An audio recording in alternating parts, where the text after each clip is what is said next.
Assalamualaikum warahmatullahi wabarakatuh. Salam Om Swastiastu, Namo Buddhaya, salam kebaikan bagi kita semua. Yang terhormat para dewan juri dan juga yang terhormat para hadirin yang ada di dalam ruangan.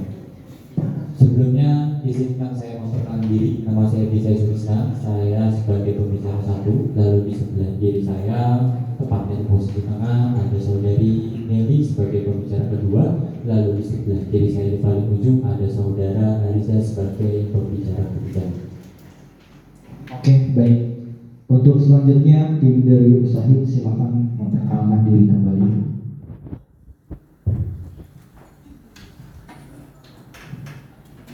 Halo, Assalamualaikum warahmatullahi wabarakatuh. Om Swastiastu, Namo Buddhaya, dan salam kebaikan.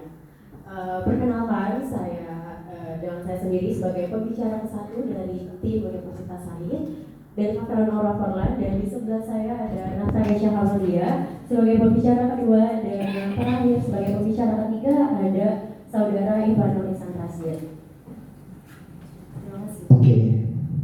Untuk selanjutnya kita persilakan dari tim pembicara pertama dari tim Pro untuk menyampaikan argumentasi awal di sesi 1 ini dalam waktu 10 menit yang diberikan tanpa adanya bantahan interupsi.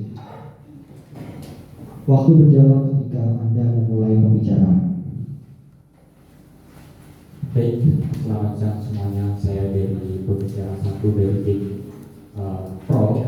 Izin menyampaikan kepada para dewan juri dan juga rekan-rekan semua terkait opening statement pada tema reformasi hukum perpajakan Indonesia belum cukup untuk pemerataan ekonomi nasional menuju Indonesia Emas. Jadi kalau kita berbicara tentang reformasi perpajakan, kita kayak bicara baju baru tapi masalah lama gitu. Kayak ini masalahnya udah lama tapi kita terus reformasi tapi nggak selesai kayak gitu. Nah, kalau mungkin kita plesetin ya, di dunia reformasi pemerataan perpajakan, mungkin kita bisa plesetin untuk sekarang pemerataan penderitaan. Kenapa saya bilang itu menjadi pemerataan penderitaan? Karena janji-janji pemerintah sebelumnya yang disebutkan bahwa pajak yang nanti bakal diakumulasikan menjadi APBN akan disubsidi nanti untuk pendidikan, kesehatan dan lain-lain. Tapi nyatanya kalau kita lihat di sektor kesehatan ada pemotongan anggaran, di sektor pendidikan ada pemotongan anggaran. Meskipun memang pemotongan itu bukan pemotongan di hal yang vital, tapi tetap saja itu ada pemotongan di mana di salah satu pajak kita atau pajak nilai PPN itu kita naik. Tapi kenapa harus tetap ada pemotongan?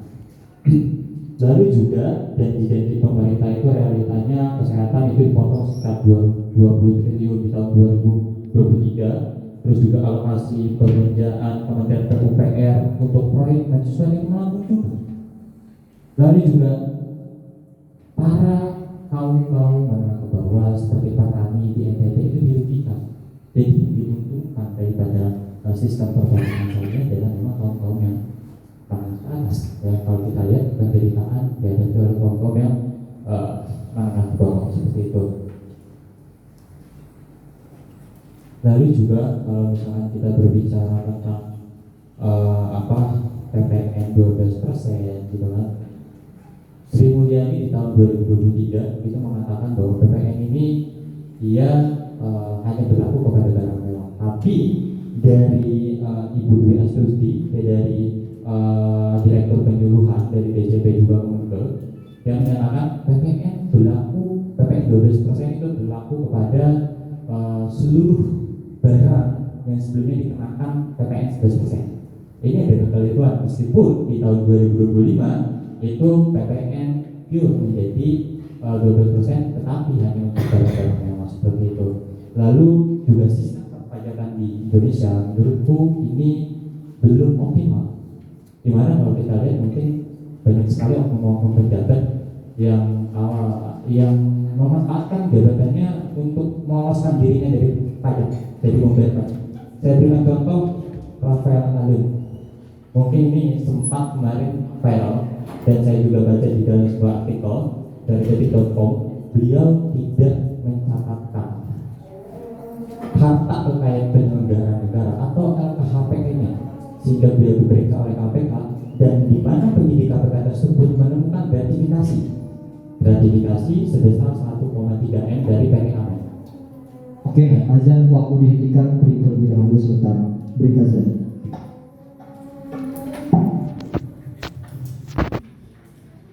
Untuk tim pro bicara satu dipersilakan untuk mulai kembali. Oke, saya lanjutkan kembali dengan Juri dan juga rekan semua. Jadi dari kasus Rampai lalu, dia terdapat gratifikasi sekitar 1,3 M dari 2011 sampai tahun 2023, itu dia lolos dari perpajakan. Dan ini tentu bisa mempengaruhi kepada pendapatan negara, mempengaruhi kepada APBN, yang mana seharusnya APBN itu tiap tahun naik karena ada oknum-oknum yang lolos dari perpajakan itu dari membayar pajak. Akhirnya APBN yang tidak naik, APBN yang tidak maksimal untuk digunakan dalam sektor-sektor yang vital, yang memang vital untuk membangun bangsa, akhirnya ya tetap kita stuck di sini. Jadi saya rasa hukum perpajakan Indonesia memang belum cukup rata. Jadi bukan kita sampai kepada Indonesia emas, mungkin kita sampai kepada Indonesia emas, tapi emasnya ada di para oknum-oknum petinggi di sana. Lalu juga dari statement-statement yang saya sampaikan, apakah kita masih yakin bahwa di tahun 2045, 20 tahun mendatang, Indonesia akan menuju Indonesia emas melalui sektor perpajakan ini? Saya rasa mungkin tidak. Jadi saya dari Pro menyatakan bahwa reformasi hukum perpajakan Indonesia belum cukup untuk melakukan pemerataan ekonomi menuju Indonesia emas pada tahun 2045 mendatang. Terima kasih, sekian dari saya. Wassalamualaikum. Waktu Anda masih tersisa 4 menit 51 detik. Apakah tidak ingin dilanjutkan? Cukup. Oke. Untuk selanjutnya dari tim kontrak pembicara 1 untuk memulai pembicaraan Anda. Waktu dimulai.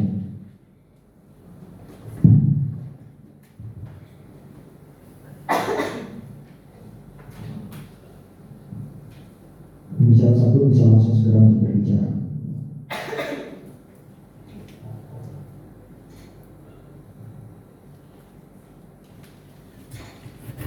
Waktu dimulai. Operator, waktu dimulai. Baik, kami dari tim kontra ini menyampaikan argumen kami.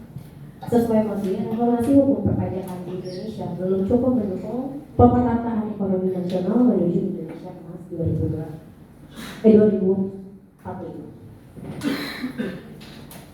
Adanya reformasi hukum perpajakan itu menurut DJP agar terciptanya kondisi yang dapat memberikan daya dukung kepada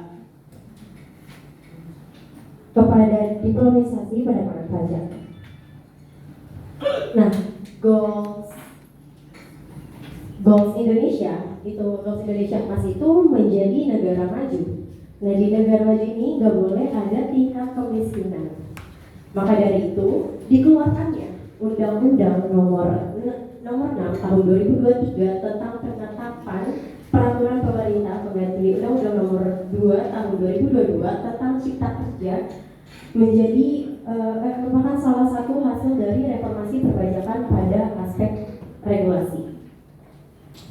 Nah, di reformasi perpajakan itu sudah mengalami 4. Yang pertama, reformasi perpajakan rezim modern di tahun 1883 sampai 2000, lalu reformasi perpajakan jilid 1 di tahun 2002 sampai 2008, selanjutnya reformasi perpajakan jilid 2 di tahun 2009 sampai 2016, lalu yang terakhir itu reformasi perpajakan jilid 3 2017 sampai hingga sekarang. Nah, di reformasi perpajakan yang sekarang sudah terdapat 3 pilar penting dalam sistem perpajakan, yaitu kebijakan pajak, hukum pajak, dan administrasi pajak. 3 pilar penting ini akan mengawasi sistem pajak. Maka dari itu reformasi hukum perpajakan di Indonesia saya rasa cukup saja untuk mendukung pemerataan ekonomi nasional menuju Indonesia emas 2045. Bagaimana? Dari DJP-nya sendiri sudah dikeluarkan cara mencapai reformasi pajak tersebut. Yang pertama itu ada struktur organisasi yang efektif dan efisien dengan mempertahankan cakupan geografis, karakteristik organisasi, kearifan lokal, dan juga memperluas jangkauan pelayanan dan pengawasan wajib pajak. Dan ada juga penyelesaian tugas tepat waktu dan berkualitas. Yang kedua, SDM yang tangguh. SDM-nya sudah dipersiapkan untuk akuntabel dan berintegritas dalam rangka menjalankan administrasi perpajakan tersebut. Nah, ini juga sangat mendukung demi mencapai target penerimaan pajak dan strategis lainnya. Lalu yang ketiga, ada proses inti administrasi perpajakan yang efektif, efisien, dan akuntabel. Yang keempat, sistem informasi administrasi perpajakan yang terpercaya, andal, terintegrasi dan didukung dengan basis data yang akurat dan dapat dipergunakan sebagai single source of truth or SSO, dan juga peraturan perundang-undangan yang harmonis, sederhana, simpel, mendukung perluasan jangkauan pelayanan, peningkatan kualitas pelayanan, dan pembinaan wajib pajak. Di sini juga peningkatan kualitas pelayanan dan pembinaan wajib pajak itu meningkatkan kemudahan untuk berusaha meningkatkan perekonomian dan penerimaan perpajakan serta sesuai dengan kebutuhan stakeholders, lalu perkembangan perekonomian dan kemajuan teknologi informasi.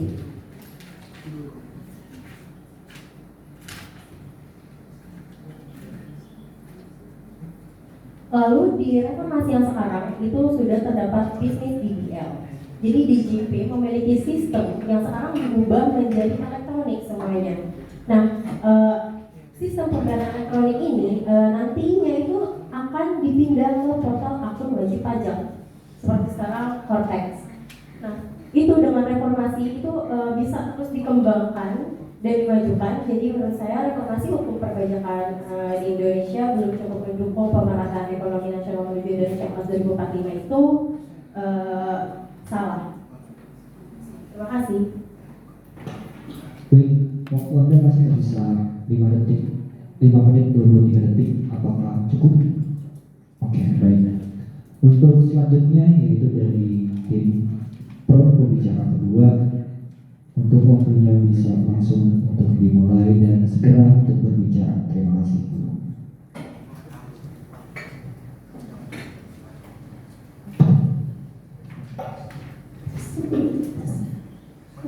Selamat siang kepada Dewan Juri dan juga moderator dan juga rekan-rekan semua dan juga para teman-teman semua yang berada di sini. Saya juga akan menyatakan argumen saya yang mendukung pernyataan mengenai reformasi hukum perpajakan di Indonesia belum cukup mendukung pemerataan ekonomi nasional menuju Indonesia Emas 2045. Yang pertama yaitu kesenjangan pendapatan yang persisten, distribusi dan beban pajak yang nggak progresif. Distribusi ini di mana kelompok berpenghasilan tinggi membayar proporsi pajak yang relatif sama atau bahkan lebih rendah dari kelompok berpenghasilan yang menengah ke bawah, nggak efektif dalam mengurangi kesenjangan pendapatan. Reformasi yang ada belum secara signifikan menggeser beban pajak ke kelompok yang lebih mampu. Kurangnya insentif redistribusi kekayaan ini mengakibatkan hukum perpajakan saat ini masih belum memiliki mekanisme yang kuat untuk mendorong redistribusi kekayaan. Contohnya pajak warisan atau pajak kekayaan yang efektif yang dapat membantu mengurangi konsentrasi kekayaan pada segelintir orang. Lalu kemudian adanya ketidakmerataan pembangunan regional, kurangnya insentif pajak untuk investasi di daerah tertinggal. Reformasi perpajakan belum memberikan insentif pajak yang cukup menarik untuk perusahaan berinvestasi dan menciptakan lapangan kerja di daerah tertinggal, sehingga hal ini menghambat pertumbuhan ekonomi yang merata di seluruh wilayah Indonesia. Keterbatasan itu tidak hanya itu, mekanisme transfer fiskal dari pemerintah pusat ke daerah juga belum optimal dalam mengatasi disparitas fiskal antar daerah. Hukum perpajakan yang mendasarinya harus memastikan alokasi sumber daya yang lebih adil dan merata. Reformasi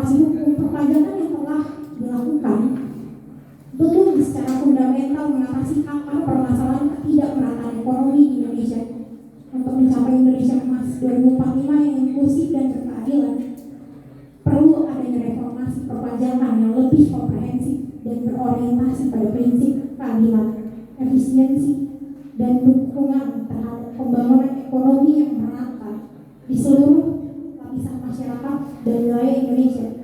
Reformasi mendatang perlu secara lebih tegas mengatasi kesenjangan pendapatan, mendorong pembangunan regional yang seimbang, menjangkau sektor informal secara adil, dan menargetkan insentif pajak secara efektif, dan mensederhanakan sistem hukum pajak untuk meningkatkan kepatuhan dan menarik investasi yang berkualitas.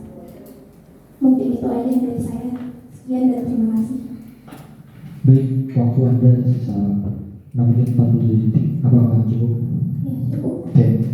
Untuk selanjutnya dari tim kontrak pembicara kedua, kita silakan untuk berbicara.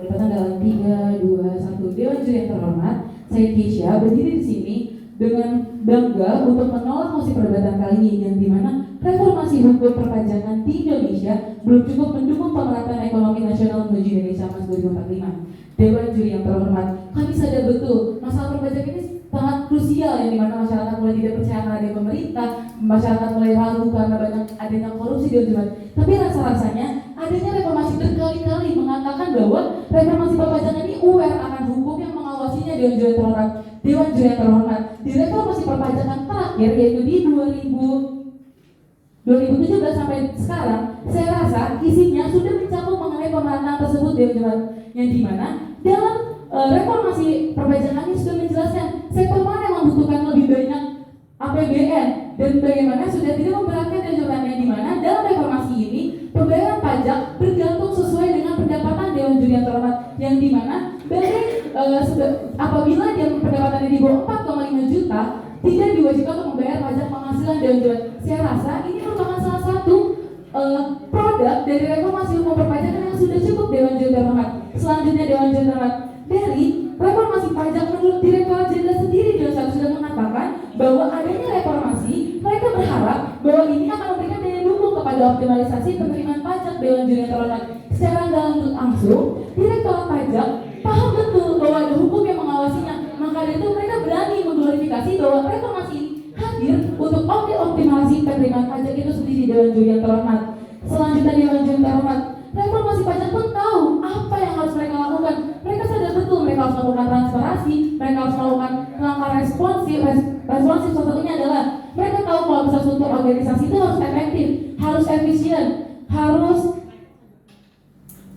memperdalam cakapan, semua cakapan dari geografis, karakteristik, organisasi, kearifan lokal, ekonomi, semuanya mereka sadar bahwa mereka suatu berhak untuk mendapat jangkauan pelayanan tersebut, Dewan Juri yang terhormat. Yang kedua, SDM yang tangguh, akuntabel, dan bertanggung dalam rangkaian menjalankan administrasi perpajakan demi mencapai target penerimaan pajak dan strategi lainnya. Direktorat Pajak paham betul bahwa SDM kita belum siap dengan adanya pengawasan hukum mengenai perpajakan yang mungkin masyarakat sudah mulai tidak percaya. Direktorat Pajak memberikan pembelajaran pajak sejak dini. Dia datang ke SDM, mereka kasih tahu gimana sih cara pembayaran pajak, kenapa sih kita wajib bayar pajak. Jadi saya rasa secara nggak langsung Direktorat Pajak tuh sadar, mereka tuh diawasi hukum, maka dari itu mereka tahu biar pajaknya tetap dibayar, mereka butuh SDM bebas, mereka ngasih sosialisasi terjun langsung Dewan Juri yang terhormat. Selanjutnya, Dewan Juri yang terhormat, administrasi perpajakan sekarang lebih efektif dan lebih hasil setelah akuntabel. Contohnya setelah dikatakan oleh tim pertama saya bahwa sekarang pembayaran pajak bisa secara digital, jadi kemungkinan korupsi pun diperkecil. Kami tidak bilang kalau misalnya emang bakal hilang, tapi setidaknya sekarang Dewan Pajak sadar kalau diawasi mereka selalu melakukan reformasi. Salah satunya adalah menggunakan teknologi tadi, Dewan, yang setidaknya mengurangi angka korupsi, Dewan Juri yang terhormat. Selanjutnya, saya reklamasi perpajakan yang terpercaya, andal, terintegritas, dan didukung dengan basis data yang akurat dan data diplomat sebagai sistem SSO. Dewan Juri yang terhormat, dan juga di dalam Direktorat Pajak sudah dijelaskan bahwa dalam kebijakannya mereka juga diawasi oleh 3 pilar, yaitu kebijakan pajak, hukum pajak, administrasi pajak, yang dimana saya rasa yang 3 pilar ini sudah cukup untuk mengawasi pajak. Tapi balik lagi, Dewan, bukan salah mengenai regulasinya, sudah cukup hukumnya, sudah cukup regulasi, tapi persoalan itu sendiri. Maka dari itu regulasi sekarang lebih diperkuat lagi. Saya rasa bukan perlu reformasi, tapi lebih diperkuat lagi, nggak butuh perubahan, hukumnya udah jelas. Kalau misalnya kalian ngelakuin korupsi mereka bakal di penjara, tinggal diperkuat lagi, bukan dirubah. Dewan Juri yang terhormat. Selanjutnya Dewan Juri yang terhormat, saya rasa kalau misalnya kita bilang ini belum efektif, belum ada pemerintah, sudah ada implementasi reformasi pajak, pasti tinggal mungkin dirasakan oleh kita semua Dewan Juri yang terhormat. Tadi tim Pro mengatakan bahwa belum ada sistem pajak yang progresif Dewan Juri. Saya rasa ada kekeliruan di sini, yang dimana pajak sudah menentukan orang kalau misalnya pendapatan 4,5 juta mereka nggak perlu, bahkan pajak pun sudah aware, mereka tuh mewajibkan kalau pekerja bebas seperti advokat, pengacara juga wajib pajak, yang dimana orang-orang ini menumbuhkan, menambah APBN negara. Kami paham betul di sisi mereka berharap kalau misalnya rakyat-rakyat kecil dapat kualitas yang pendidikan yang bagus, mereka